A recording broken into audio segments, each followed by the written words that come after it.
Welcome to the world of amazing animal disguises. Where is it? Hi, Henry. What are you doing? Something. Come on, Henry. What's up? I know it's in here somewhere. I was wondering where that was. Henry! Hello? Henry? I'm talking to you. Aha! Henry? Excuse me, you are Henry. Henry's not here. Henry? I'm sorry.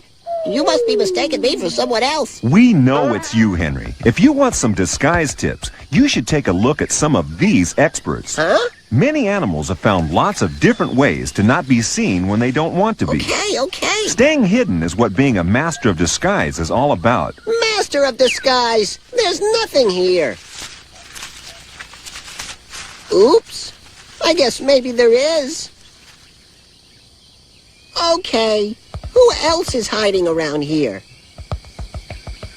Wait a minute. I smell a rat. Or see a snake.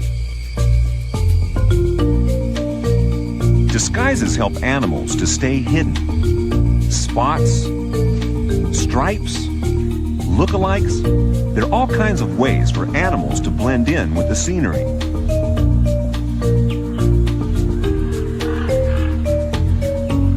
Huh? Why are we looking at a bird dropping? It may look like a bird dropping, but it's actually a caterpillar in disguise. Think about it. Who would want to eat a bird dropping? Yeah, no volunteers here.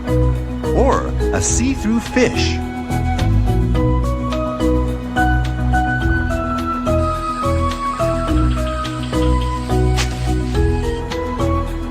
Bug-eyed monster! No.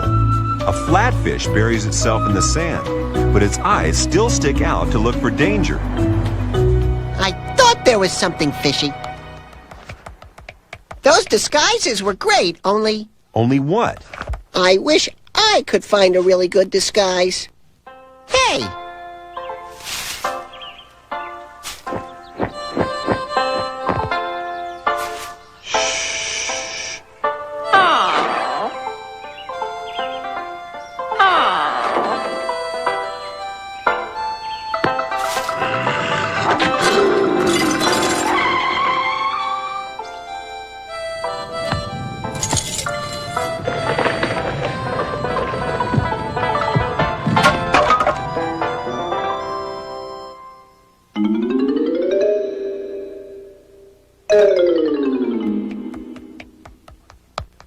So, are you still trying to come up with a good disguise, Henry? That shirt doesn't exactly say subtle, does it? Now tell me what that ball has in common with all these things. Stripes? Yeah, stripes are a great way for animals to blend into their surroundings. But these stripes stand out like a sore thumb. How many zebras do you see? Those stripes mean that predators can't tell where one zebra begins and another one ends. Cheetahs can only see in shades of black and white, so the zebra's stripes won't even stand out against the green of the grass. Well, how can it ever catch them then? The best it can do is to try to split up the herd and scare a small foal into the open where the cheetah can see it better. Yeah, and spot a meal. Get it? Spots. Stripes. But not this time. This cheetah's just out for a stroll. Hey, take a close look here. Can you see anything? Yeah, well, no, but No buts. It's because of stripes again. When the bongo antelope stands in the dappled light of the forest, it's got the perfect camouflage.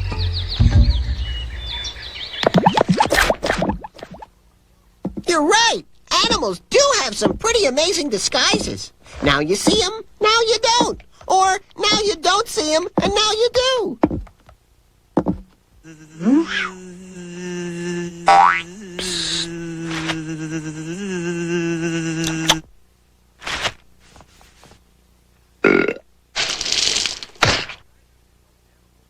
Disguises can help animals avoid becoming an easy meal, whether they live on land, in the air, or under the sea.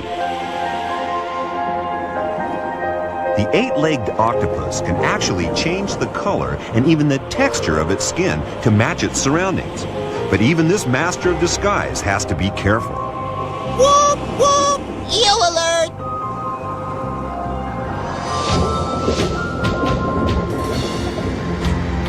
Don't worry, the octopus has another trick up his tentacle. The octopus can fire a cloud of ink to make its escape, and it changes color and texture again, blending into the rock to recover. Which way did he go?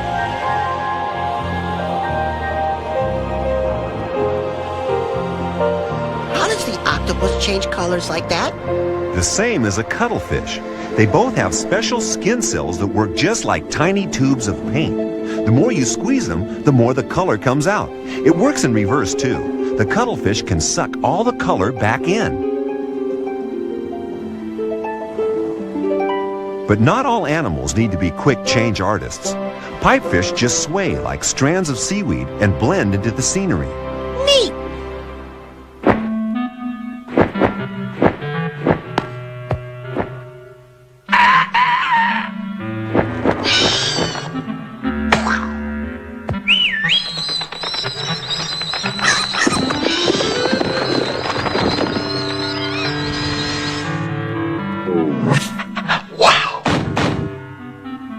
Remember how stripes are used to fool hunters? Well, some hunters, like tigers, use stripes to hide from their prey. Henry, are you listening? What are you doing? Disguising myself, see? You look ridiculous. What? Very impressive, Henry. You certainly got yourself a new look there. Uh-oh, I think I may have overdone it. Well, you won't win any awards for originality. Awards! Good idea! And the nominees for Best Animal Disguise are... Third prize to the Patu bird that looks like a tree stump. He's the one on the right. Runner-up is the poo bug, so named because... Thank you, Henry. And the winner is... The winner is the original Quick Change Kid, the eye-swivelingly excellent Chameleon. Don't try this at home. Henry, did you hear me? I said don't try this at home. How you doing? Chameleons have the amazing ability to change colors to match their surroundings, or even their mood, when they are angry or in love. You'd have to be a lizard to love a face like that. But color changing is most useful for catching prey. This I gotta see. This you will see.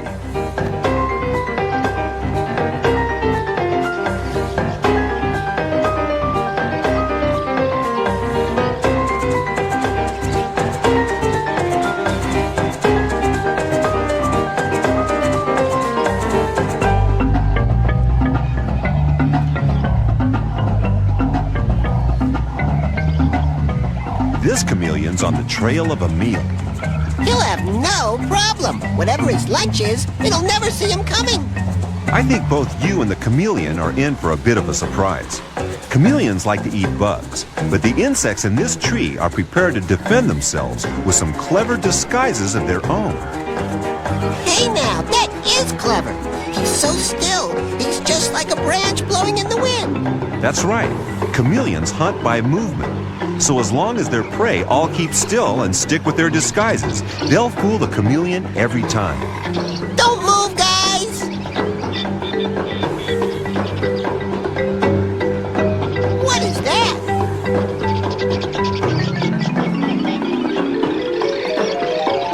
Is that really a bug?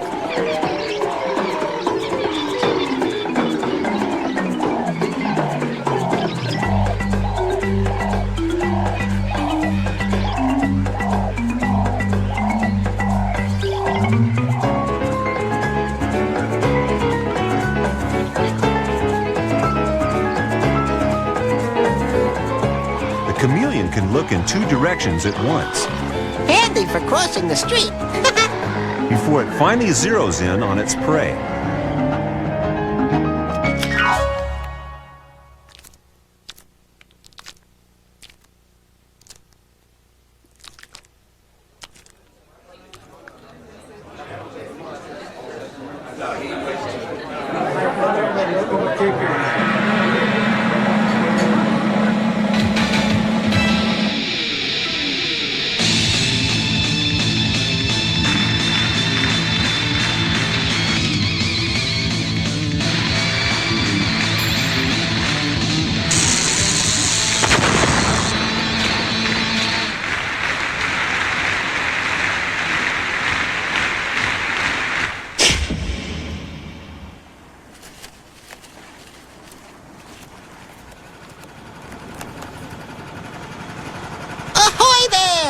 Henry, turn that boat around.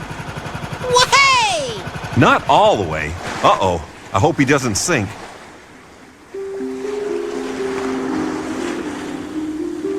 Whoop whoop!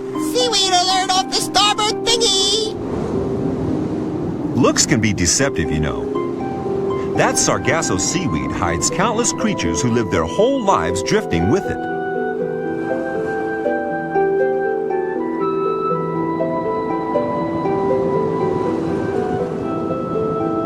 These underwater hitchhikers do their best to match the decor, because hidden somewhere in every clump, there's a Sargasso anglerfish.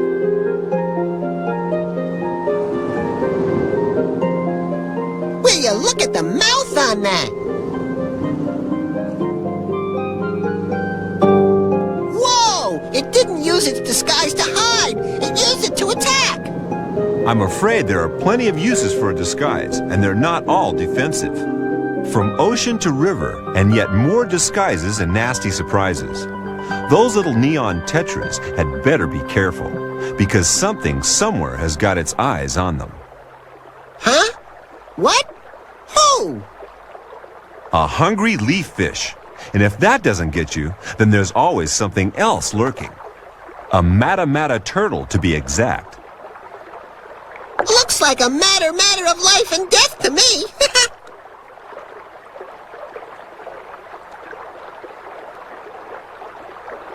Oh, there goes another one. That mata turtle was pretty ugly. I think I'd rather be disguised as something a little more attractive. Like what? Like me.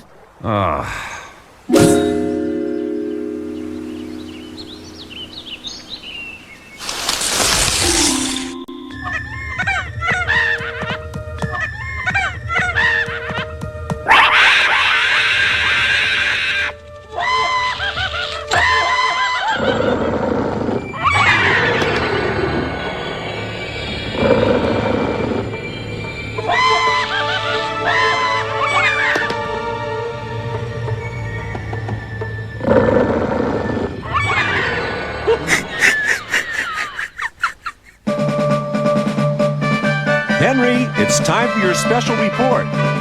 Henry, time for your report. Come here.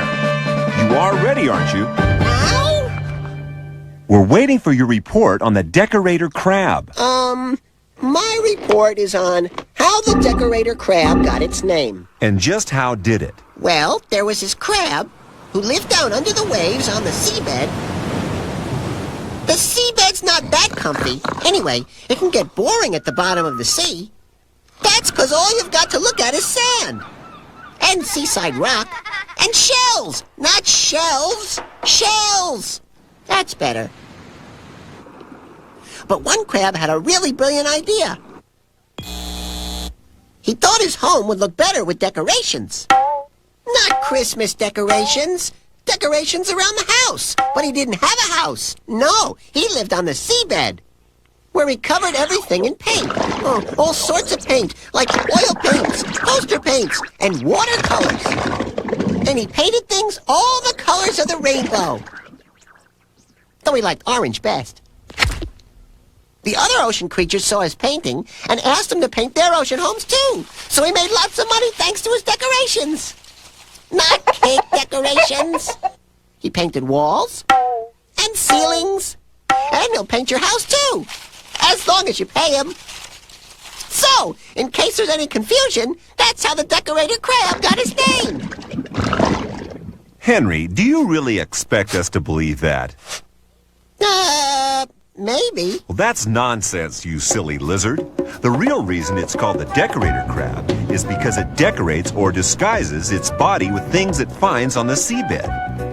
Hey, is it tickling that sea anemone? Yes, and in just the right place. Tickling makes the anemone release its grip on the rocks, and then the decorator crab gives it a new home on the back of its shell. Sure it's not a cheerleader crab, too? Sis boom ba! Sis boom ba! If the crab is attacked, a predator risks being stung by the anemone's tentacles.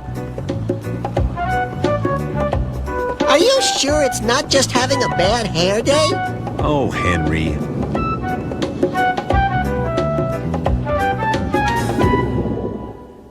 Lots of animals suck in air to make themselves look a lot bigger than they really are. Henry, don't go too far.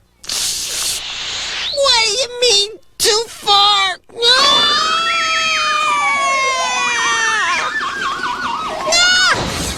Sometimes it's useful to have an inflated sense of your own importance. Snakes and lizards don't always get along. This snake is only out for an early morning slither, but the tegu lizard takes no chances. With a big hiss, he suddenly blows himself up and gives the snake a real shock. Time to leave as the snake searches for a more bite-sized snack.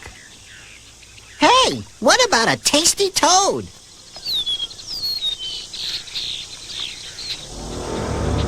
Wow!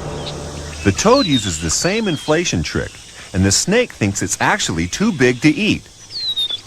Oh, foiled again. It's time for the snake to pull a trick of its own. What's the trick? The snake is a false cobra. Not nearly as deadly as its poisonous cousin, but it can spread its hood to look larger and more aggressive.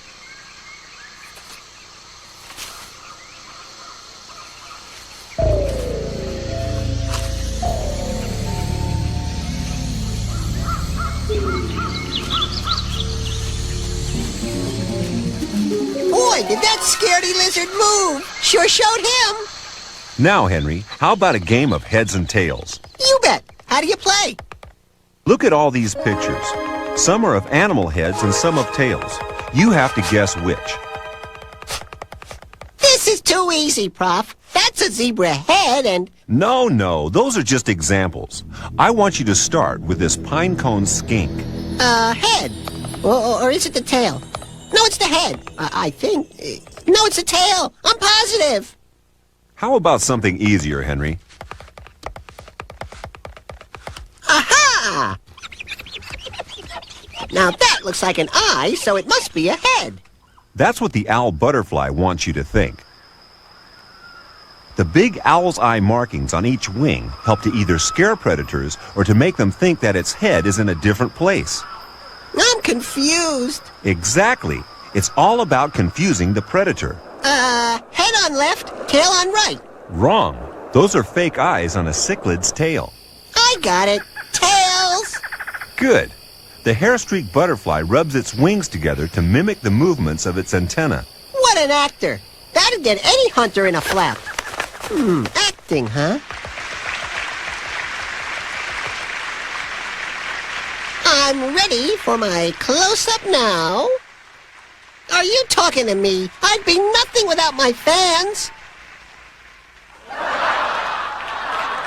You like me. You really, really like me, don't you? Typical Henry, acting the fool as usual. Why don't you leave this acting business to the professionals, like the greatest actor of the reptile world, the hog-nosed snake? Okay, I'm not so proud that I can't learn from a real actor.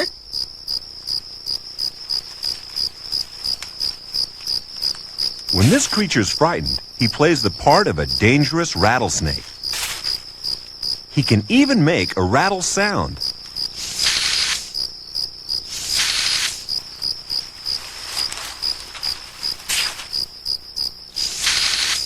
But it's no good being a rattlesnake when the threat comes from an indigo snake. They eat rattlesnakes too.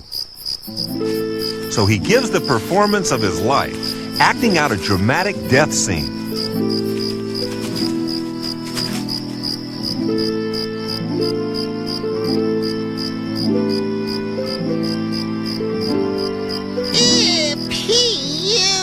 I think that's a case of overacting. If looking dead isn't unappetizing enough, he pumps out a foul death stench to turn the stomach of any predator. It satisfies the audience. The indigo snake doesn't want to eat anything that might be so sick it has convulsions and dies. It might be catching. That's what I call belly up. What an actor! Bravo! Bravo!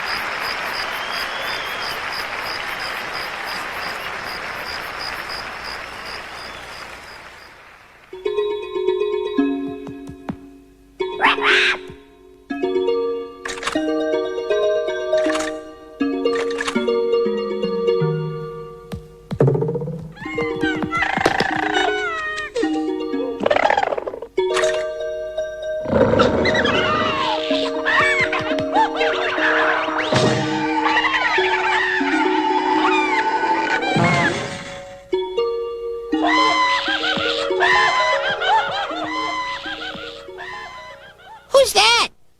It's a snowy owl. Hey, is it Christmas already? I haven't even decorated the tree. No, snowy conditions can show you what sort of disguises animals use in cold climates.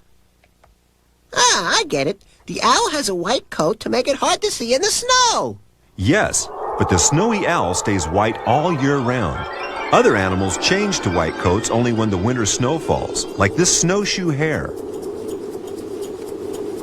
No matter what time of year it is, animals rely on disguises. We've seen spots, stripes, and lookalikes, but in the end, animal disguises are a matter of life and death.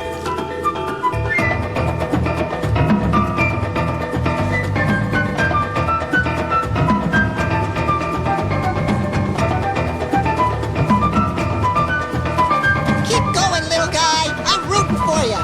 I always root for the underdog. Under hare.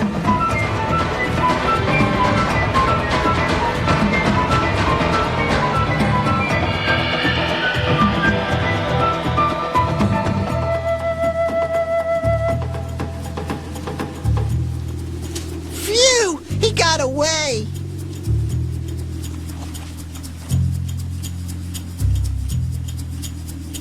So, Henry, I wonder if you've learned anything about camouflage today. Don't get chased by hungry wolves. But if you do, make sure you've got a great disguise. After all, it'd be a howling shame if nature didn't provide animals with the advantages and protection of some amazing disguises. Yes, clever camouflage means that the snowshoe hare is all right. Or do I mean all white? I hope the variety of disguises we've seen has helped you to pick one, Henry, like stripes or spots. Spots? Don't talk to me about spots. Anyone could spot me looking like this. Better leave it to those masters of animal disguise. Bye!